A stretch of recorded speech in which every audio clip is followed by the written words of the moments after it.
Hey, what's up, guys? My name is Dan, and welcome back to the channel. Today, we're going to be talking all about the North London Derby, the epic game that was played a few hours ago. North London Derby, I mean, home, away, it doesn't really matter. We batter them. Tottenham get battered everywhere they go, as the song goes. And we did batter them 4-1. Yeah, I mean, I'll say it was 9 out of 10. It was almost a perfect game. Yeah, let's get straight into it. Obviously, the first half was a bit wasteful. Obviously, Eberechi getting another goal, which is absolutely fantastic. But then we're conceding straight away. Conceding stupid goals lately. We need to cut that out. Very much against the run of play. We absolutely dominated them the entire game. So yeah, going to the half time 1-1 was a little bit disappointing. Way more close to scoreline than it should have been. We should have gone up. Should have gone into the half time about 3-0 up. But then Victor Gyökeres comes out with an absolute banger of a goal. Probably, well, I'd say one of the goals of the season. Absolutely amazing goal. 2 minutes after half time. Whatever was said at half time worked because we absolutely obliterated them in the second half. They didn't come out in the second half. Absolutely outplayed them every way you want to know. I mean, all the stats, is in our favour. And yeah, Bridges did get another goal, and then obviously Gyökeres getting another goal. So 2 goals each for them, brilliant. And yeah, 4-1 I think is a little bit of a fair result. Although it could have been more, I think we could have won this game 5 or 6-0 if I'm being brutally honest. Still a little bit wasteful up front, but still 4 goals, you can't complain. All normal out infield goals, no set piece goals, which is open play goals, is what I should say. Yeah, we're doing really well. Obviously, it's the perfect time, the perfect game to bounce back. Obviously, the hugely disappointing Wolves result, the draw, it felt like a loss. And obviously, City went on to win their game this weekend. You're thinking, okay, cool, it's 2 points now, and obviously, at the time that City won, I think it was level on games. Obviously, they've got a game in hand on us now, but it's gone back up to 5 points, and that's what we needed. It's just disappointing not getting the win against Wolves. Wolves are so trash. I mean, just get relegated already. We should be like, I don't know, 8 points clear by now, but it's fine. 5 points is doable. We've got Chelsea up next. Difficult game, but obviously we have a very good record against Chelsea, so a little bit confident, but this is the perfect time, like I said, to bounce back and get a good result, get another win on the record, and then try and go into the last 10 games now. 10 games left of the season to get a couple more wins in a row, hopefully. Yeah, Bridges, man. I mean, what a player. I mean, the funny stat I saw that the first goal that he scored tonight was the first shot he had on target since the last goal he scored against Spurs back in November. I'm not entirely sure if that's true, but if it is, it's outrageous. Eze, I think, goes under the radar a little bit. He's not always perfect, but the guy always shows up against Spurs, which is absolutely funny because obviously he almost went there in the summer, and obviously made the right decision to come to Arsenal. Yeah, I think as they started this game instead of Odegaard, I think spoke volumes. I think Odegaard's still got a little bit of a niggling injury, and that might be why he didn't start. But he's got the quality. He's Premier League proven. He did absolutely amazing for Palace. He can do it. It's just getting the right position, getting the right system. And Gyökeres is a bit the same. He's he's struggled a little bit. Slowly started to get into the season. Now he's got 10 goals. I think in all competitions, which is crazy. And yeah, I think it's taken both of them time to get used to Arteta's way of doing things. His pressing play, his off the ball work, which I don't think necessarily they did at either of their previous clubs. And I think Eze is going to be, I think this tough time is going to be the making of Eze. I think Eze is going to get back to a really good form, and it's a good time for him to do it. Obviously, we've got difficult games coming up. Sunday for a reason. He's a good backup. He's a good rotation player. He's a good alternative player to Odegaard, and he proved that today. And Spurs, bro. I mean, good luck in the championship because you look like you're in a downward spiral. Their new boy, Igor Tudor, don't see what he brings to the table. I mean, the only good thing he did was come out the press conference at the end of the game, say that Arsenal were the best team in the world right now. So. Yet another Arsenal fan is coaching Spurs, which is quite funny. Obviously, he wouldn't understand the North London derby. I don't think most of the Spurs players understand the North London derby. I think the last player that really get it was Son, and I think that was only because Harry Kane was there and told him about it. As soon as Harry Kane left, that Spurs team couldn't really be bothered about the North London derby. Richarlison tried his best, bless him.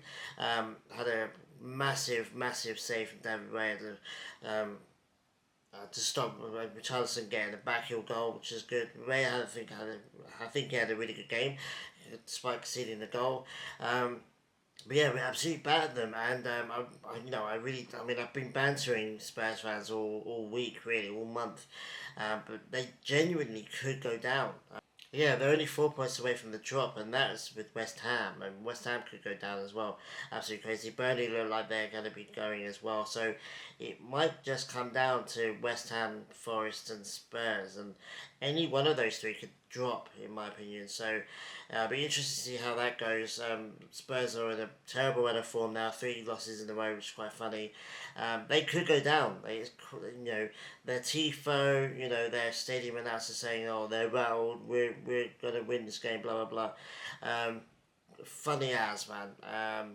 Yeah, this could be the last North London derby in a league game for at least a couple of years. I mean, that's absolutely crazy. I would imagine that they don't. I feel like I feel like West Ham or Forest should be the ones that go down, but Spurs dangling around in that relegation zone tells you how far they've fallen. I don't even think this is Spurs' natural position. I think they're a mid-table team. I think they belong around 8th place.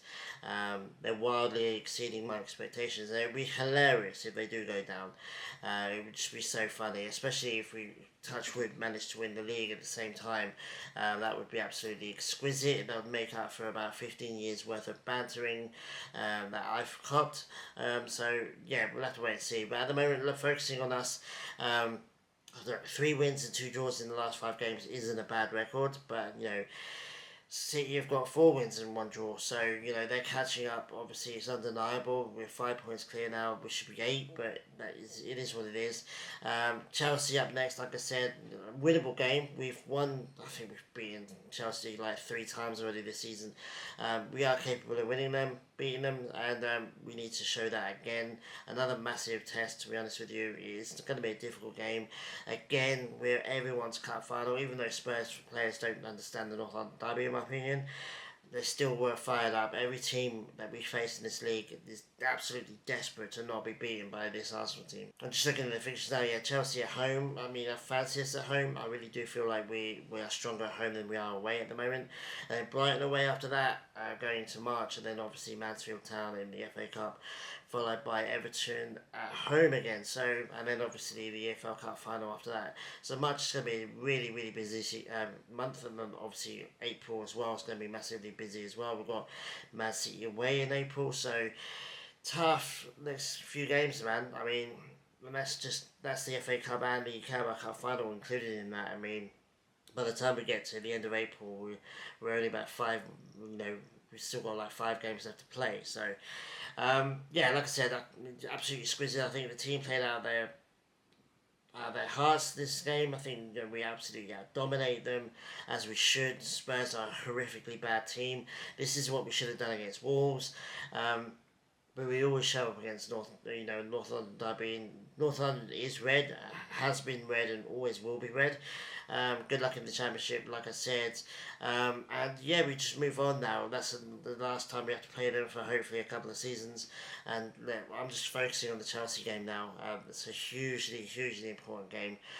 We need to get some more wins on the bounce, try and keep that pressure on City, and hopefully go into May with a still 5-6 point cushion. That would be absolutely wonderful. But City look like they're on the resurgence now. They look like, and they're getting dodgy decisions as well. I mean, Newcastle should be very hard done by.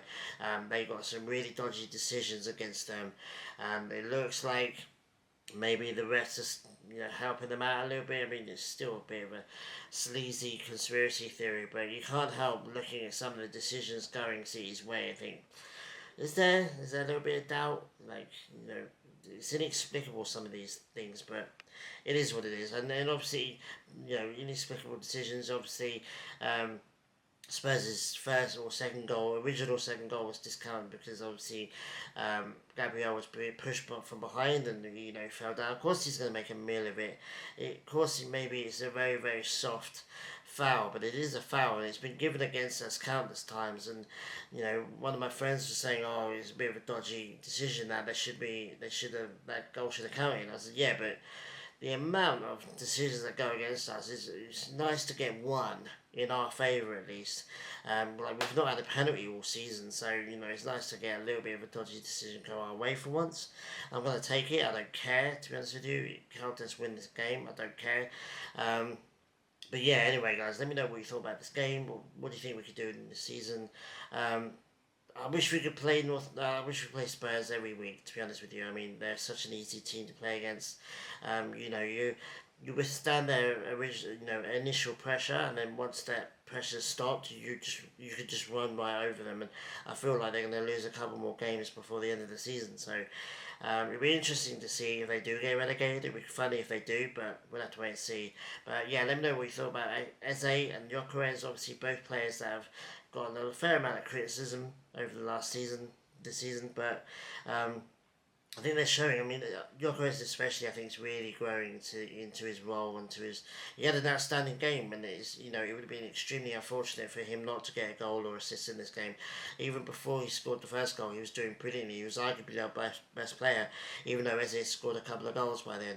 Um, and Eze as well, I think he's slowly getting back into his Palace form, and yeah, obviously Arsenal is a step up for both of these players, and the negative of that is you've got to work harder and you're going to have an initial period of settling in and working out what Arteta wants you to do. Arteta wants you to do a whole load of stuff and it's difficult and you have to adapt, and I think they're both doing that now. So hopefully, again, like I said, both of them can start scoring regularly for us and help us get through. And then obviously with Kai Havertz coming back, that'll be a massive boost for us. I think he offers us something different that we've been missing. I think if Havertz had played, I think we would have won that game against Wolves. But I don't want to put it all down to one player. But I still feel like he would have had an impact in that game, and I feel like he's going to be important for us going to the last few games of the season. So yeah, it's going to be interesting. We'll be back to do a video next Tuesday on the Chelsea game because that's obviously Monday morning my time and I'm working, so it'll have to be Tuesday or maybe Wednesday. It might be Wednesday actually. Next week. But anyway, guys, thanks for watching. Let me know what you think about this game. What do you think Spurs are going to do? Do you think they're going to get relegated?